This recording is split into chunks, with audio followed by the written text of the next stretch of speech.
Caitlin Clark, the WNBA's brightest and most marketable star, was tossed from a critical game in a way that left fans stunned, teammates enraged, and analysts questioning what exactly is happening to the league's culture. The ejection wasn't simply about one play. It symbolized something much deeper. It was a culmination of months of physical targeting, blatant non-calls, and a steady drip of disrespect that has followed her from her rookie debut. If you're here for the real story and not the filtered version, subscribe. And if you're sticking around for the next meltdown, you better definitely subscribe. What followed was even more telling. Sophie Cunningham and Lexie, two of the league's toughest competitors and two of Clark's closest allies, didn't just stand by quietly. They erupted publicly, passionately, and unapologetically. Their defense of Clark wasn't just about friendship.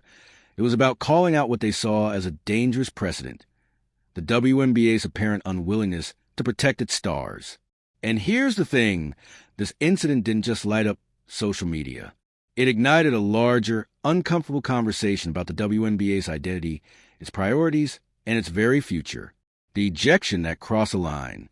Caitlin Clark has been playing under an unusual and exhausting spotlight since the moment she stepped onto a WNBA court. She's not just a player. She's a ratings machine, a ticket seller, and a walking headline. But with that spotlight has come a target on her back. Opposing defenders have made a point of being extra physical with her. She's been shoved, hacked, and jawed at more than perhaps any other player in the league.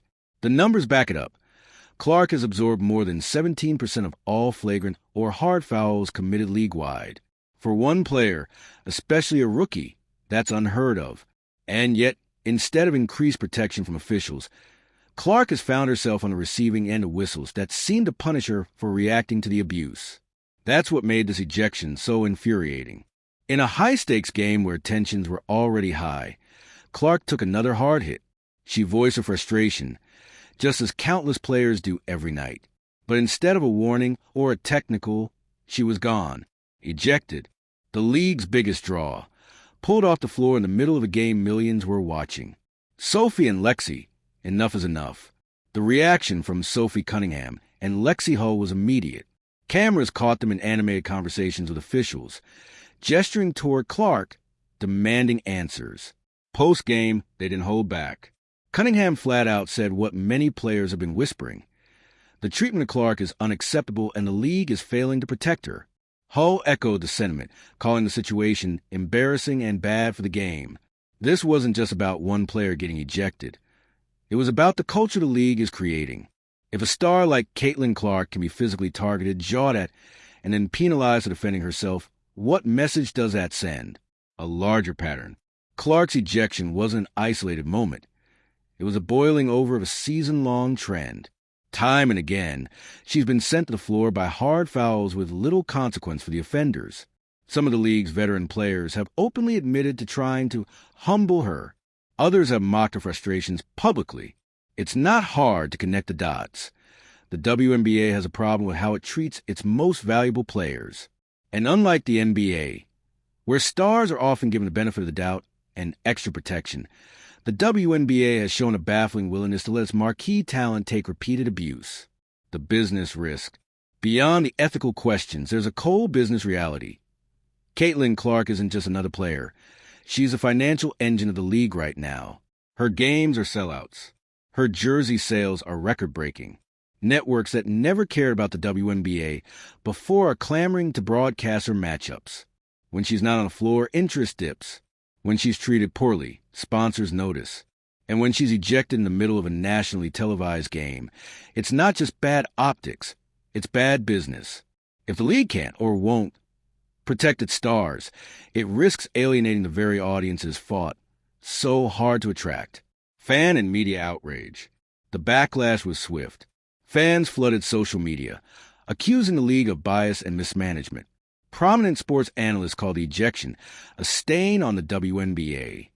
Even former players weighed in, warning that this kind of treatment could drive stars like Clark away from the league entirely. For many, the incident crystallized a fear they've had for months, that the WNBA doesn't fully understand the value of what it has in Caitlin Clark, or worse, that is willing to let jealousy, resentment, or outdated ideas of earning respect undermine her impact, the locker room impact. Inside the Fever locker room, this wasn't just a bad call. It was a rallying point. Players who might not always speak up publicly have reportedly voiced their frustration privately. They see the pattern. They know how often Clark takes hits that would be called differently if the names on the jerseys were changed. Sophie Cunningham, as one of the emotional leaders of the team, has taken it upon herself to make sure Clark knows she's supported. The same goes for Lexie Hull, who has emerged as one of Clark's most vocal defenders on and off the court. This kind of solidarity matters. It sends a message to both the league and opponents. Targeting one of us means dealing with all of us. The league's silence. Perhaps the most damning part of this whole saga has been the WNBA's response, or lack thereof. Days after the ejection, there's been no formal acknowledgement of the controversy, no explanation from the officiating crew, no commitment to review policies or address the perception of bias. In an era where transparency and accountability are demanded by fans, the league's silence is deafening, and it's not going unnoticed. What's at stake? The stakes here are enormous. If the WNBA continues down this path, it risks alienating not just Caitlin Clark, but an entire generation of fans who tune in specifically to watch her play. It risks creating a culture where jealousy and resentment are allowed to dictate how stars are treated. More than that, it risks its own growth. The WNBA has been enjoying a rare moment of national attention, thanks in large part to Clark's presence. Mishandling that momentum would be nothing short of self-sabotage, a possible turning point. This could be the moment that forces change. If the league is smart, it will use the outrage as a catalyst to reevaluate officiating standards, player safety protocols, and how it markets and protects its stars. Sophie Cunningham and Lexie Hull's decision to speak out could be the start of a broader player-led movement demanding better treatment. Not just for Clark, but for anyone targeted with excessive physicality or unfair officiating. The question is whether the league will listen before it's too late. Why this resonates beyond basketball. This isn't just a sports story, it's a workplace story. In any industry, when a company fails to protect its most valuable talent, it risks losing them. In the WNBA's case, that risk isn't hypothetical. Competing leagues, overseas teams, and brand endorsements all offer alternatives where Clark could play under safer and more supportive conditions. The league needs to decide. Is it willing to evolve to keep up with the new era of women's basketball, or will it cling to old habits that could drive away the very stars it needs to survive? Caitlin Clark's ejection might have been one bad moment in one game, but its ripple effects are already reshaping the conversation around the WNBA. Sophie Cunningham and Lexie Hull's public defense of their teammate has turned up the pressure on the league in a way that can't be ignored. The next move belongs to the WNBA. If it chooses silence, it risks confirming every criticism that has been leveled against it in recent months. If it chooses action, real, meaningful change, it has a chance to prove it's ready for the next chapter of growth. Because one thing is certain, the future of women's basketball is watching closely. And so is Caitlin Clark. The moment the whistle blew, you could feel the energy shift. The crowd, a mix of Fever faithful and visiting fans who came just to see Clark, froze for half a second before erupting in a mix of disbelief and anger. Parents who had brought their kids to see the rookie phenom were shaking their heads. The noise wasn't just loud, it was raw. Clark stood there, almost frozen herself, processing what had just happened. You could read it in her body language. The clenched jaw, the stiff posture, the refusal to look directly at the official who had just made one of the most talked-about calls of the season. Sophie Cunningham immediately stepped toward her, not aggressively, but with urgency. She was already saying something to the referee, her tone sharp enough that the broadcast mics caught fragments. "That's ridiculous. You can't toss her for that." Lexie Hull wasn't far behind, gestured with both arms and demanding clarification. On the bench, the boil over. When Clark finally made her way toward the bench, the Fever coaches tried to keep her calm, but Sophie wasn't letting it go. She sat next to Clark, leaning in, still shaking her head. Every so often she glanced back toward the floor, clearly still simmering. Lexie was pacing. She didn't even sit down for a good 2 minutes, and when she finally did, she slammed her water bottle onto the floor, earning a quick glance from a team staffer. You could tell this wasn't going to be one of those moments that stayed in the locker room. The anger was too visible. The aftermath in real time. From that point on, the Fever looked deflated. Sure, they kept competing, but there was no denying that losing Clark in the middle of the fight had rattled them. The offensive rhythm was gone. The defensive rotations were a step slow. The opposing team, sensing blood in the water, went on a quick scoring run. Fans who had come for the spectacle of Caitlin Clark magic instead got a glaring reminder of one of the league's ugliest realities: inconsistent officiating and a tendency to penalize emotion more harshly than physicality. Post-game fireworks. In the post-game press conference, the reporters knew exactly what questions to ask. The first one to Sophie Cunningham was direct. "What did you think of the ejection?" She didn't dance around it. "I think it's embarrassing," Sophie said flatly. "This league needs to decide what it wants to be. You can't market someone as a face of the WNBA and then treat them like this. It's not just this game. It's been all season. The hits she's taken, the no-calls, and now this? It's wrong, and everybody knows it." Lexie Hull was equally blunt. "We play physical too, we get it. But there's a line. And that line keeps getting crossed when it comes to Caitlin. If the league's not going to protect its players, then we got a bigger problem than just one bad call." Those comments weren't just venting. They were the opening salvo in what quickly became a league-wide conversation: the fan backlash. Within hours, social media was flooded with clips of the ejection. Fans broke down the play frame by frame, pointing out that Clark had barely done anything to warrant such a severe penalty. Hashtags started trending, demanding accountability from the WNBA.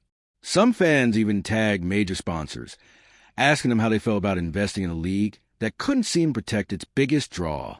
It wasn't just Fever supporters either. Neutral fans and even casual observers weighed in, saying they'd been shocked by the officiating. The broader pattern players see. Privately, several current and former players have said what Sophie and Lexie hinted at. This wasn't about one game. It was about a simmering culture clash inside the WNBA. Clark represents a new wave, a crossover star who brings in fans who might never have watched women's basketball before. That visibility has brought money, sponsorships, and attention the league hasn't seen in years. But it's also brought resentment from some players who feel she hasn't earned her place yet.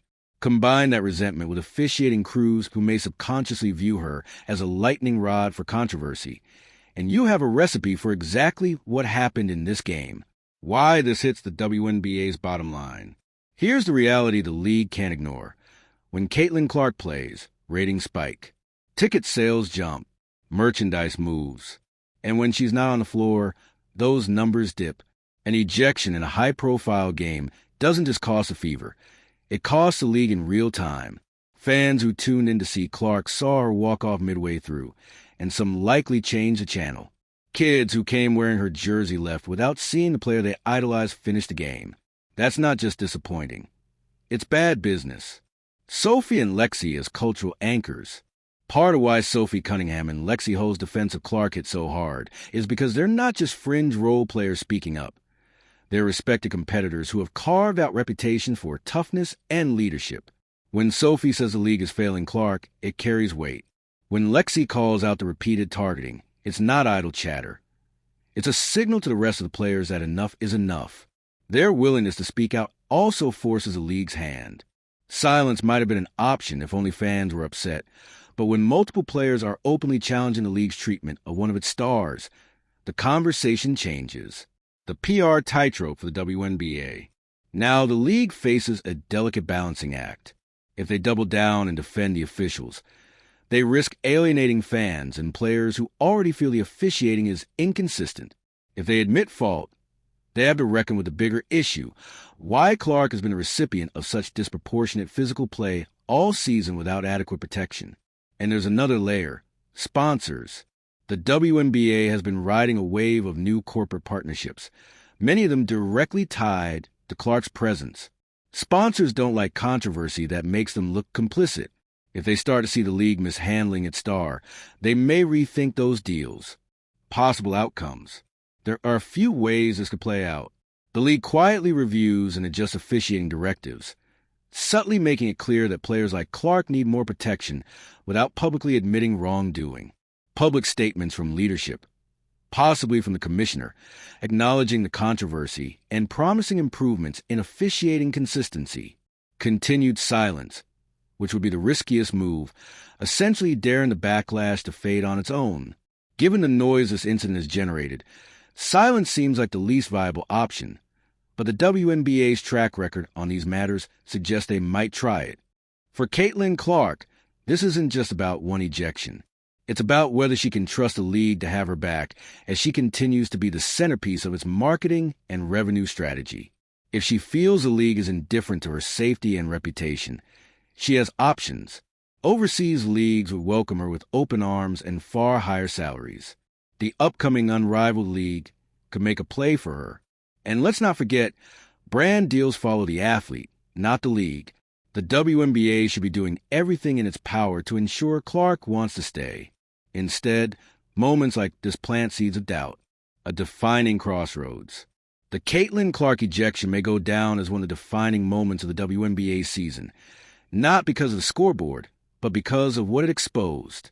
It forced players like Sophie Cunningham and Lexie to say out loud what many have been thinking, that the league has a player safety problem, a consistency problem, and a culture problem. It forced fans to confront the idea that their favorite player could be driven out of the league not by injuries or skill decline, but by the environment around her. And it forced the WNBA to face an uncomfortable truth. In an era when women's sports are finally breaking through, mishandling a star like Caitlin Clark could undo years of progress. When the Fever finally made it back to the locker room, the air was thick. It wasn't just frustration from the loss. It was a feeling of being wronged in a way that cuts deeper than the scoreboard.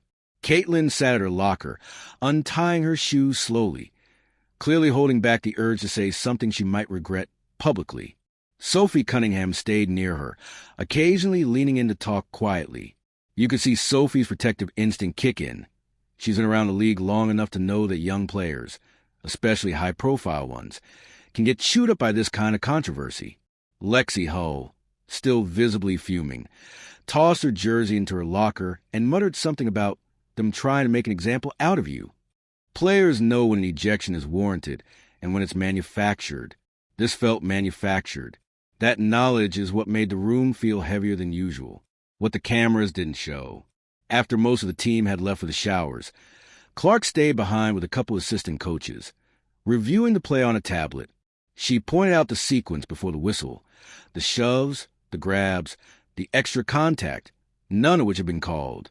Then she zoomed in on the moment of the ejection, shaking her head. It wasn't anger on her face. It was disappointment. That's often worse. Anger can be vented. Disappointment lingers. How this can fracture a team. When a star player is treated like Clark was, it doesn't just affect her, it affects everyone. Role players start to feel like their own effort is meaningless if the league is going to take their leader off the floor for questionable reasons. Coaches start second-guessing lineups and rotations. And a subtle but dangerous rift can form between those who believe in publicly defending the star and those who think the team should just move on. Sophie and Lexie are firmly in the first camp. Their willingness to publicly challenge the league sets a tone, but also risks creating tension if others in the locker room aren't comfortable with confrontation. The sponsor factor. This is a part a lot of people underestimate. Money talks louder than outrage. Several major brands have tied themselves to the WNBA this season specifically because of Caitlin Clark. Her jersey sales are through the roof. Her highlights go viral in seconds. She's the marketing engine. If those sponsors start to sense that the league is jeopardizing its most marketable asset, they won't just express concern privately. They'll start putting public pressure on leadership. And once that happens, the WNBA will be forced to address the problem, whether it wants to or not. Sponsors aren't in the business of backing instability. If they think the treatment of Clark is going to damage her brand or reduce her time on the court, they may begin quietly reevaluating their investment. The player safety crisis. One of the ugliest truths this ejection has exposed is how player safety is handled or ignored in the WNBA. Clark has been on the receiving end of a staggering percentage of flagrant fouls this season. Opponents know that if they play physically enough, they can disrupt her rhythm without much risk of being ejected themselves. That's the opposite of how most professional leagues protect their stars. In the NBA, for example, physical targeting of LeBron James or Steph Curry is met with quick whistles and, if needed, warnings from officials. The idea is simple. The stars draw the fans, so they must be protected. The WNBA hasn't caught up to that reality yet, and this ejection shows they may even be moving in the opposite direction. Public opinion splits. Interestingly, while the majority of fans are siding with Clark, there's a small but vocal group arguing that she needs to toughen up and accept the way the league is played. This echoes a sentiment some veteran players have hinted at, that she hasn't earned special treatment. But this isn't about special treatment. It's about consistent treatment. When other players commit similar actions and remain in the game, but Clark is tossed for less, it sends a message, and not a good one, how this could become a player-led movement. If the WNBA doesn't take steps to address the targeting of Clark and other stars, don't be surprised if more players speak out publicly. The seeds are already there. Sophie Cunningham Lexie, and even a few players from other teams have made subtle comments about officiating and protection. It could start with a few interviews, then grow into coordinated statements, and eventually into demands for changes in officiating policies. The league would have a PR nightmare on its hands, a rebellion not from disgruntled bench players, but from key contributors and household names. Media pressure isn't letting up. Sports media has latched onto this story, and for good reason. It's not every day that you have the league's most important player ejected in a way that looks, on replay, completely unwarranted. Analysts have been looping the footage alongside comparisons to other questionable calls, pointing out the inconsistencies. Some have even started using the word targeting outright, which is a dangerous label for a league trying to build a reputation for fairness and competitiveness. Clark's calculated silence. Interestingly, Caitlin Clark herself hasn't gone scorched earth about the incident. She's answered questions calmly, emphasized team focus, and avoided personal attacks. That's smart. It keeps her image clean while letting others do the heavy lifting of criticism. This approach also builds her leverage. The calmer and more professional she looks while others are visibly upset on her behalf, the more she comes across as the level-headed star the league can't afford to alienate. The ticking clock. The WNBA doesn't have months to figure this out. The playoffs are approaching, and every game Clark plays, or doesn't play, carries weight in ratings, attendance, and league momentum. If they mishandle this and Clark has another high-profile incident, the conversation will shift from "was this call fair?" to "is the WNBA hostile to its own stars?" And once that narrative takes hold, it's incredibly hard to shake.